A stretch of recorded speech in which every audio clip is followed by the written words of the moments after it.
আসসালামু আলাইকুম। ধান গাছে প্রথম আগাছা দমন আপনি কিভাবে করবেন সেই বিষয়টি আজকে এই ভিডিওতে বলার চেষ্টা করব ইনশাআল্লাহ।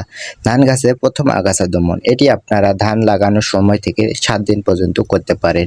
এই ৭ দিনের মধ্যে আপনারা বাজারে অনেক ধরনের ধান বা আগাছা দমনের জন্য অনেক ধরনের ঔষধ পেতে পারেন।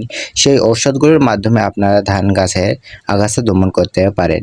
এক্ষেত্রে আগাছা দমনের জন্য আপনারা যে ঔষধটি ব্যবহার করবেন সেই ঔষধটি ব্যবহার করার কিছু নিয়ম বলছি।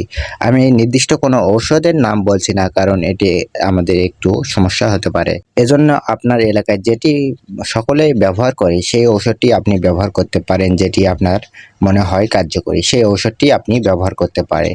আমি সেই বিষয়ে না বলে আমি বলছি ধান গাছে আগাছা দমনের ঔষধটি আপনারা কিভাবে ব্যবহার করবেন সেই বিষয়টি বলার চেষ্টা করছি। ধান গাছে আগাছা দমনের জন্য আপনাকে জমিতে ঔষধ স্প্রে করতে হবে। এর জন্য আপনাকে জমিতে ৩ থেকে ৪ ইঞ্চি পর্যন্ত পানি থাকতে হবে। এর কম পানি থাকলে কিন্তু হবে না। কম পানি থাকলে ঔষধটি ঠিক মতন কাজ করে না। এর জন্য আপনি ৩ থেকে ৪ ইঞ্চি পানি থাকা অবস্থায় ধান গাছে ধান লাগানোর পূর্বে বা লাগানোর ৭ দিনের মধ্যে আপনি ঔষধটি স্প্রে করে দিবেন।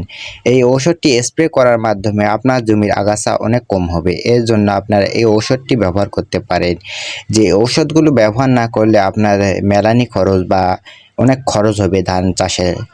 ধান চাষে সেরকম লাভ নেই বললেই চলে। এর জন্য আপনারা এই ঔষধগুলো ব্যবহারের মাধ্যমে ধান চাষের খরচ কমাতে পারে। এজন্য আপনারা ধান চাষে আগাছা দমনের জন্য প্রথমেই ঔষধ ব্যবহার করবেন, তাহলে আপনাদের খরচ অনেক কম হবে।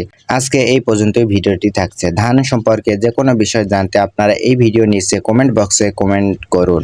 যে আপনারা যে বিষয়টি জানতে আগ্রহী সেই বিষয়ে কমেন্ট করুন। ইনশাআল্লাহ আমি সেই বিষয়ে ভিডিও দেওয়ার চেষ্টা করব। ভিডিওটি যদি ভালো লাগে চ্যানেলটি সাবস্ক্রাইব করে পাশে থাকা বেল আইকনটি ক্লিক করুন। আপনার মতামত জানিয়ে দিন কমেন্ট বক্সে। আল্লাহ হাফেজ।